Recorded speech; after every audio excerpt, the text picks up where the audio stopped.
through this ankle here for a crucifixion. Give you some idea of what was involved with that. We talked about the crucifixion last time. Okay, Jesus is about to die. He's been on the cross here for several hours. He says, Father, into your hands I give my spirit. He's ready to give it up. Crucifixion's been hard. His purpose in coming is now fulfilled. Man has done their cruel work. And so he says, 3 o'clock in the afternoon, a busy afternoon as far as the temple is concerned, because it's the Passover time, a lot of activities I'm sure going on. But all of a sudden, this big veil that sits between the holy place and the most holy place, blocking the most holy place from access, just rips from top to bottom and exposes access to the most holy place. This place where the high priest went once a year, only one time a year, with the blood for the sins of the people. Now it's been opened up. And we read these passages here last week on Wednesday night from Hebrews 6, 7, and 9, and talking about Christ is now our high priest forever. Took his blood in once and now lives to make intercession for us forever. And then we talked about the statement made by the Roman centurion and those guards who were there with Jesus when they saw the activities that went on around his death, the earthquake, other things that happened, when they would have no reason to believe who he was, said, truly, this was the Son of God. And we said Satan wins. Christ is dead.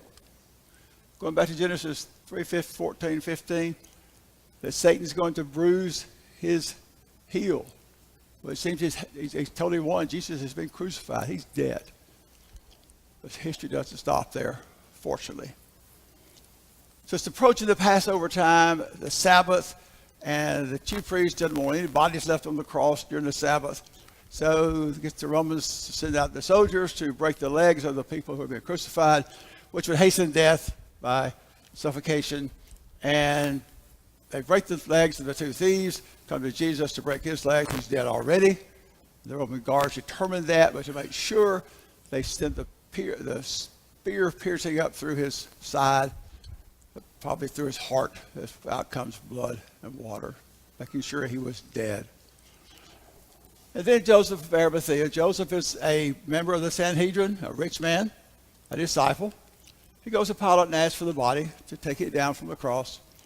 Nicodemus then, who we see in John chapter 3, comes into the scene, and the two of them together wrap the body and prepare it for burial and put it in a tomb then that belonged to Joseph that had never been used before there in the area near the place where he was crucified. Stones rolled across the opening, and the women are watching.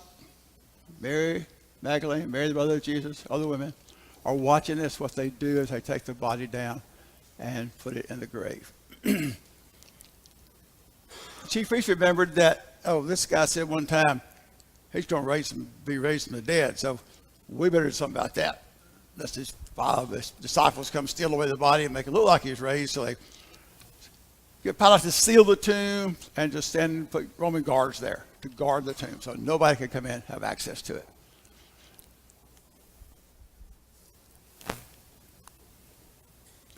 This is Friday. This is the day before the Sabbath. So as Jesus died at 3, Sabbath begins about 6, so they got 3 hours for all this to be accomplished, and it is. And now everything stops because you got to stop activities for the Sabbath. So that's the end of the activities on Friday then. Now, let's bring some pictures Wednesday night. I told you I picked up the wrong copy on my flash drive. So let's look at some pictures now about the tomb. We looked at this before. This is the Jerusalem with the Temple Mount area here. And up in just outside the city on the north side up there is a place called the Garden Tomb. And it's Gordon's Calvary, a place where At least a claim is made that Jesus died and was buried. And then there's another spot down, what we'll call it to the south. It's actually just to the west side of the city. That's also known for a tomb and a place for the crucifixion. So the idea here is, and Rebecca talked to me last Sunday morning about this, based on her experience in studying. Trent and Rebecca have given me a lot of pictures and things about information I've put in this quarter. Which one is it more likely, the one where Jesus died and was buried? So let's run through that and talk about it. Let me get my notes here just to make sure I get everything right here. Talk about that in just a minute. All right, back up before we do. All right, look at the wall, the city wall coming around here. Okay, now there's another wall out here later on. But pay attention right now to this wall that comes right out here by the Damascus gate back down. And this place of crucifixion is just outside that wall. This one's just to the north of it. Okay, now this next slide is real busy looking. So here is a Temple Mount again. There's that wall. We'll come right down through here. There's Damascus gate, back down this way, here. Okay, so see that same wall outline. All the walls built later on. But here we are with this one. It comes up around through here. Okay, this is the Church of the Holy Sepulchre. This church is built over this southernmost tomb. We look at the two places for the tomb, the north and the south one. The Church of the Holy Sepulchre is built on top of that tomb site there. So keep that in mind as we look at them. So we're going to look first to talk about the northern spot up here and why it is or is not probably the place where Jesus was died. The northern tomb actually dates to the Iron Age. It's a rolling stone type tomb. A picture of, this is the garden tomb. This is that northernmost tomb up there. I'll have some other pictures I already had in here later on, but notice this little stone work right here, a patchwork of stone. You recognize the garden tomb from that. You'll see it on some other slides in a minute. These are family type tombs that usually have a single bench wall inside the wall where the body was laid. And you see that here, that bench inside there, over here where the body will be laid inside that tomb. Okay. So you get the idea of being, quote, gathered to your fathers. You've heard that phrase. Read about it. Because one body would be put where the other one was after it had decayed and moved on. Next body would be laid on this same bench here. So here's a model, not an actually tomb, but a model type of that tomb that you see, a body had been laid in here with the skeleton here now. It's got two benches and this one looks like. And they would just take that and move the bones out sweep them out of the way when the other one had to go in. So it becomes, the bones just become all mixed as generation after generation dies. It moves on in here. Now, the other tomb, the one down at the Church of the Holy Sepulchre, which is down here, it's a more likely candidate for three reasons Rebecca lists here in her research. It dates back to the 1st century, which is demonstrated by the niches in the walls where multiple bodies are placed. So here's the type tomb that, this is not it. This is what actually on the Mount of Olives that was uncovered. But same type that Jesus would have been buried in more than likely. But see the niches in the walls are the places where they can put bodies in here like this.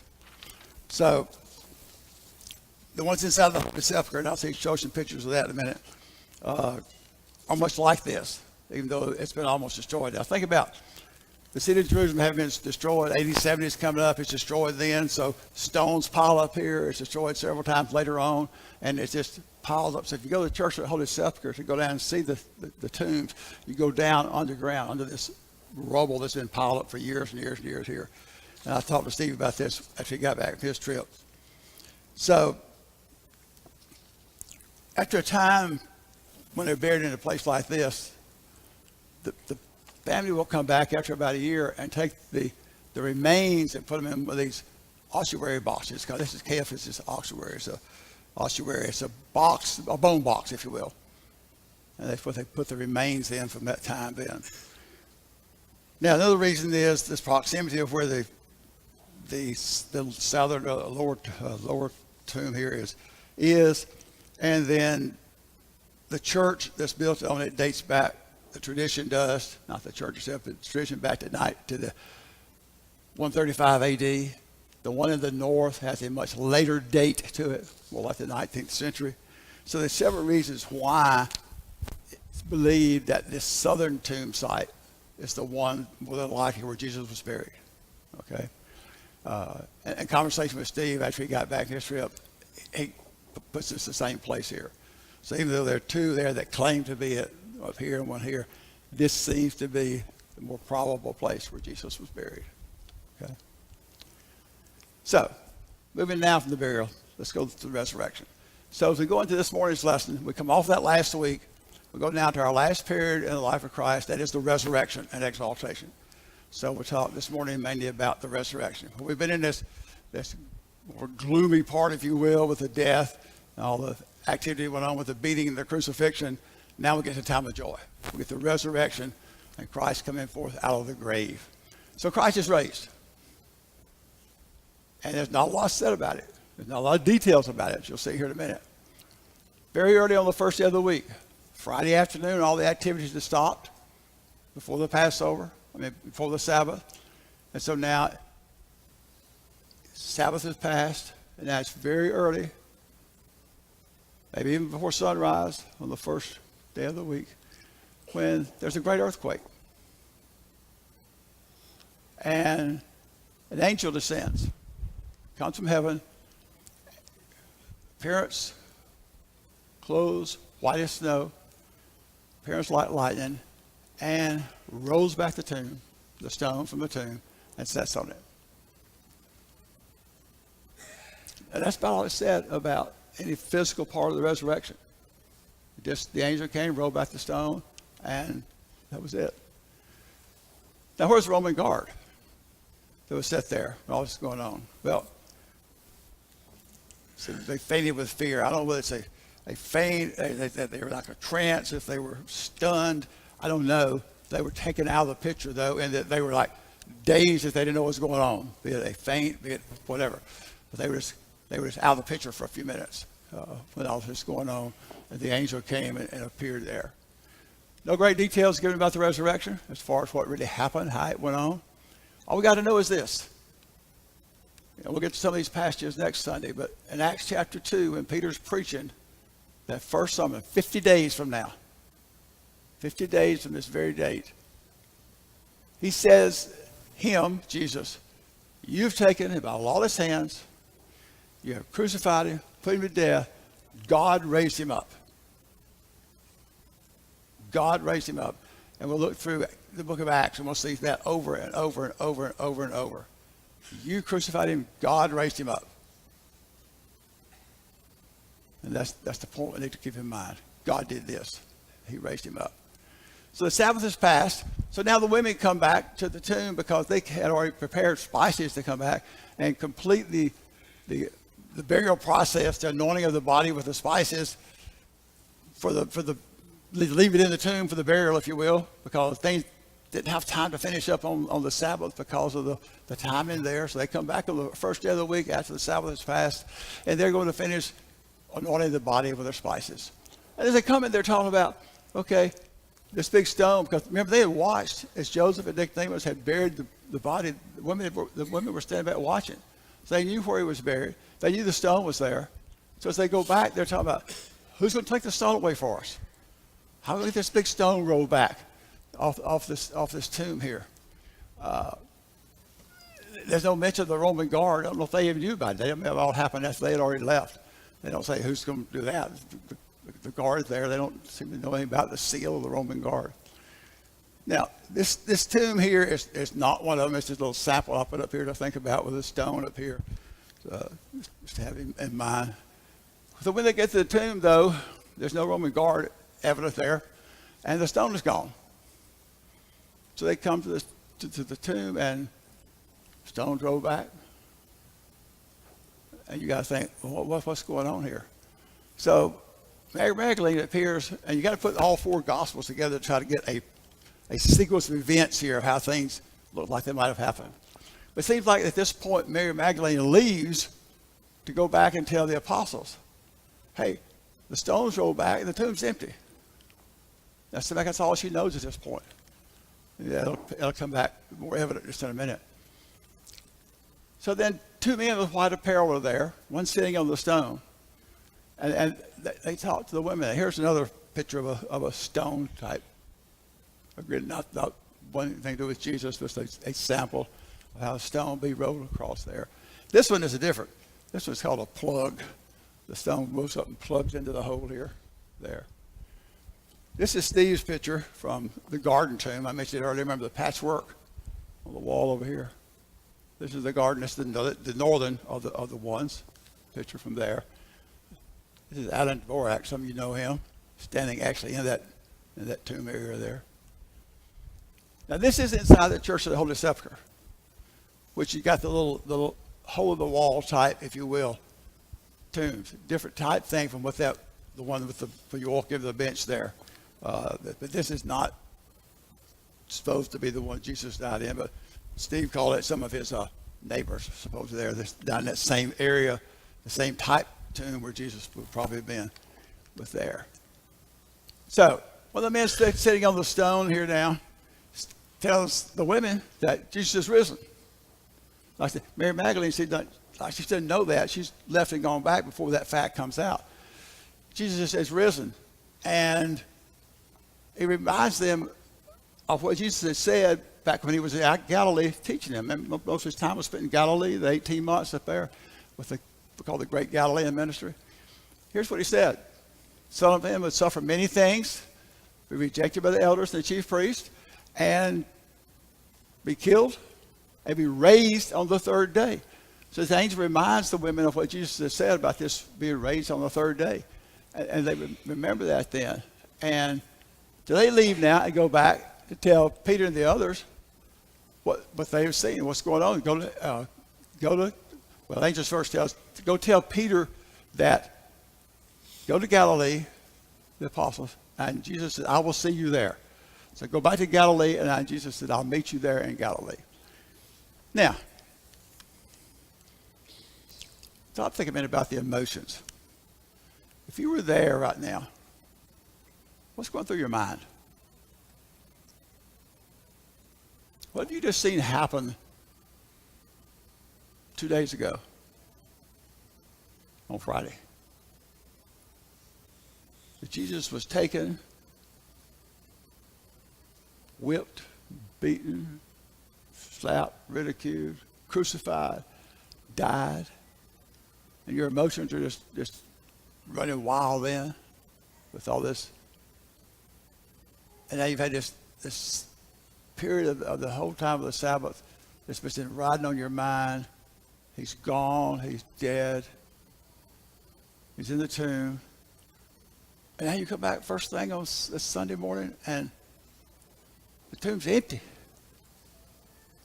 And these 2 men that you don't know who they are, dressed in white apparel here, tells you he's risen. Reminds you what he said. I said, go back to Galilee, you meet him there. What's running through your mind right now? It's the emotions. Fear? I don't know what words to put up here. Amazement? Joy? I'm not really sure what it'd be like to be thinking about that if you were standing there at that time. So Mary Magdalene now, in the meantime, has gotten back to tell Peter and John. She missed the risen part, apparently. She tells them they've taken away the Lord, and I don't know where they put him. Whereas when she was there, the grave was empty, and that was it. So they moved him. We don't know where they put him. He's gone. The body's gone. So Peter and John take off, run into the tomb, and John outruns Peter, but he stops at the entrance. Peter comes in and goes right on in and looks inside the tomb. And then John comes in also. And they see the grave clothes there, and the face piece, the napkin folded separately and laid there neatly away from it.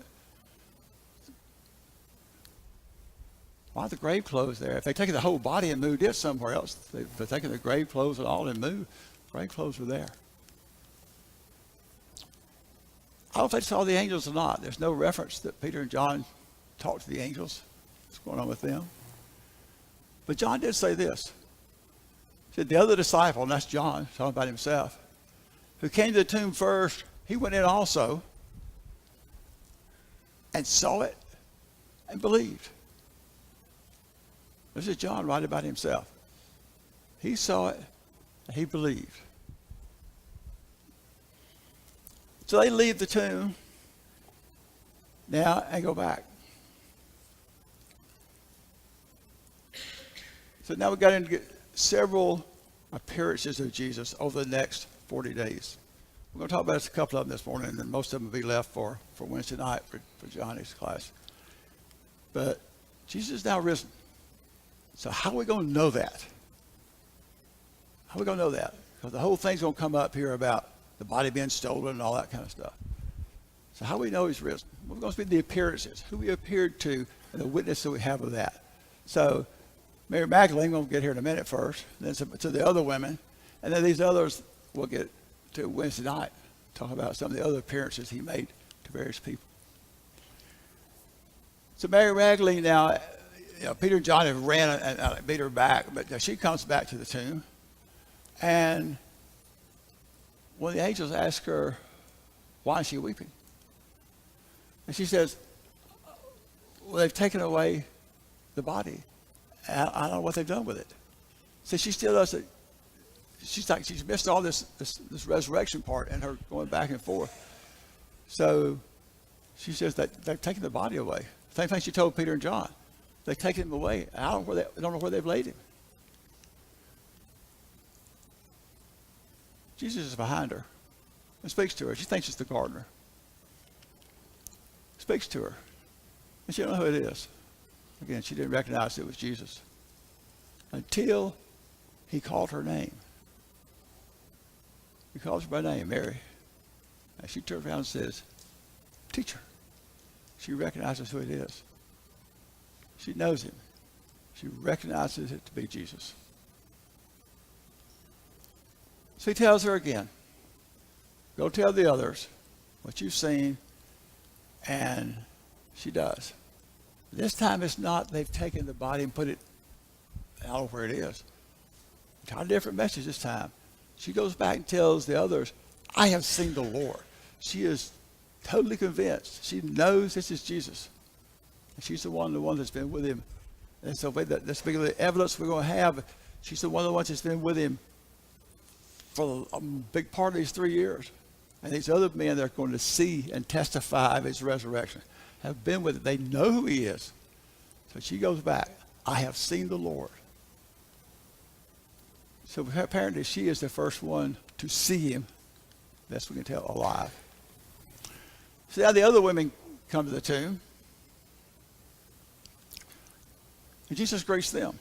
And they fall down at his feet and start to worship him. And he tells them, again, tell the others to go back to Galilee, and I'll meet them there. So now, what's it all turned into now? The emotions have now turned to joy. I mean, they're now convinced who it is. They now know that this one who is risen is the Christ. He is their Lord. He is Jesus. There's no doubt about where they've laid him now. I've seen him. I know him. He spoke to me. I know who it was. So it's great joy. Now, these Roman guards. Again, we don't know exactly what had happened to them. Fainted, trance. Somehow God took care of it. But they realize what's happened now. Now, what's their mission? They're there to make sure nothing happens to that body. That nobody comes and steals that body out of this tomb. But now they come back and the tomb is empty. So they go back and tell the chief priests and the rulers what happened. And they got a problem. They figure out how they going to handle this thing. So they tell these men, you say that someone came and stole the body while we were sleeping.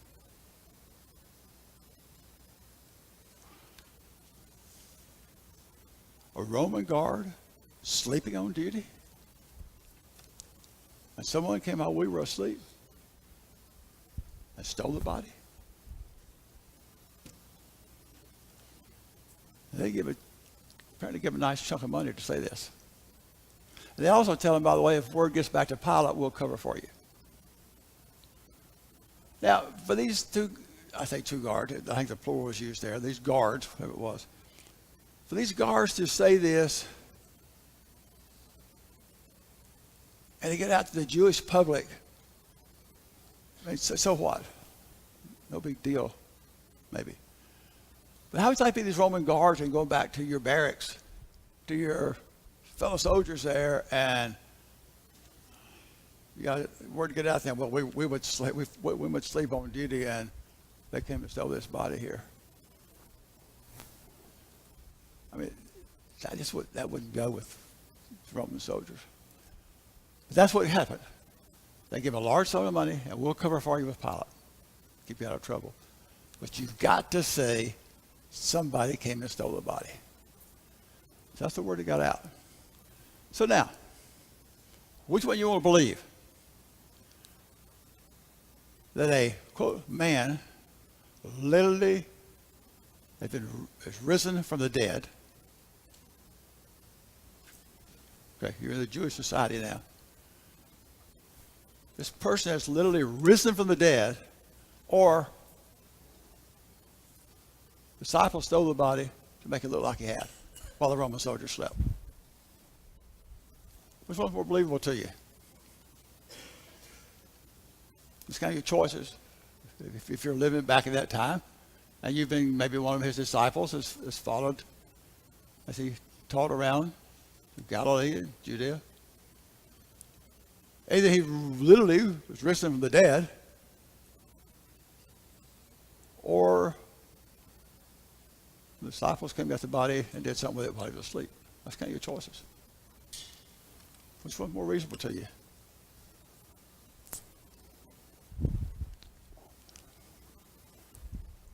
"50 days from now," that sermon on Acts 2, we looked at it a minute ago. Peter and the other apostles in their sermon are going to accuse these Jews of killing the one that God would raise up.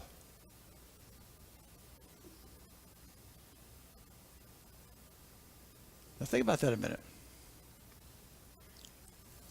You've killed one that God raised up. So what does God think about this person that you've killed?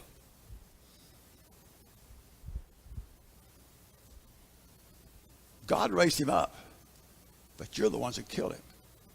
So if he's that special to God, where did that put you?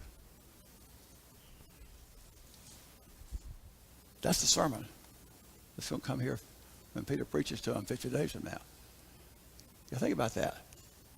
This person was so, I'm using the word special here, so special to God. He was such a special one to God that God raised him from the dead. But you're the ones that killed him. How can you kill one that was that special to God? And that'd be the basis of that sermon in Acts 2. So now, thought question for you. And be very honest. Just think about it. At this point, if you were there, don't look back 2,000 years. If you were there, would you have believed at this point that he'd been raised from the dead?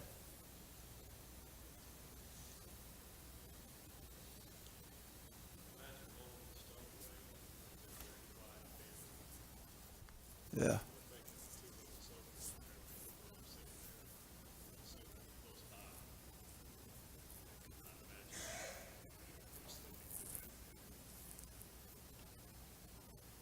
Great earthquake? What were the soldiers? What were they doing? Put yourself in the place of Peter and John and these other apostles. You've gone back after he's been killed. You've gone back into the city, and you're sitting there. And what's your thoughts then? You know, you're totally dejected. This is the Messiah. This is the one you've been with for these 3.5 years. He's been teaching you. And now he's been killed, and you're back there, and you just, what do we do now? And now all of a sudden word comes that No, he's alive. He's risen. Mary comes and says, I saw him. I saw the Lord. What's going through your mind? You haven't seen him. The word is spreading out that you took the body and hid it. Well, you know you didn't do that. What really happened? The point you're making here, they've got to decide. These apostles have got to make a choice. You know, either he risen or he's not. Now Jesus is going to help him with that. And that's what you get into Wednesday night when he starts these appearances, and Jesus starts appearing to them at these various events and things. And that's what that's all about. It's to convince them who he is. But at this point, they don't know.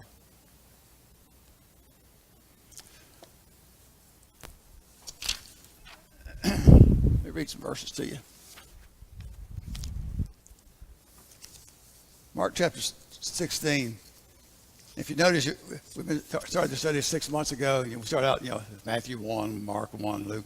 Now we're in the last chapter of almost every book. Mark 16, starting verse 9. Now when he rose early on the first day of the week, he appeared first to Mary Magdalene, out of whom he had cast 7 demons. She went and told those who had been with him, as they mourned and wept. When they heard that he was alive, and had been seen by her, they did not believe. After that, he appeared in another form to 2 of them as they walked and went to the country. They went and told it to the rest. They did not believe them either. And later he appears to the 12 as they sat at table. Luke 24, 9. They returned from the tomb and told all these things to the 11 and to all the rest. It was Mary Magdalene, Joanna, Mary the mother of James, and the other women who with them, who told these things to the apostles. And their words seemed like idle tales. They didn't believe them. John 20. He said to Thomas, this is sometime later, reach your finger here, look at my hands. Reach out your hand here and put it in my side. Do not be unbelieving, but believing. And Thomas answered and said to him, my Lord and my God. Jesus said to Thomas, because you have seen me, you have believed. Blessed are those who have not seen me and yet believe. So it's going to be a gradual process now as Jesus turns them from this unbelieving, we read those first 2 passages, to those who will be believing, who believe he's truly risen. Okay, thoughts from anybody? Comments now? Christ is now risen. That's the point this morning. Well, we got about 5 minutes. Talk about something else just a minute.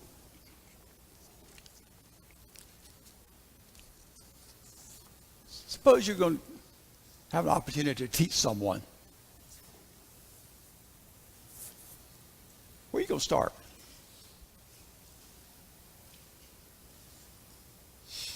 I had a young man a long time ago, many years ago. I sat down with, studied, and I said, okay, tell me kind of what you know and figure out where we're going to start here. He says, you might as well start at the beginning because I don't know anything.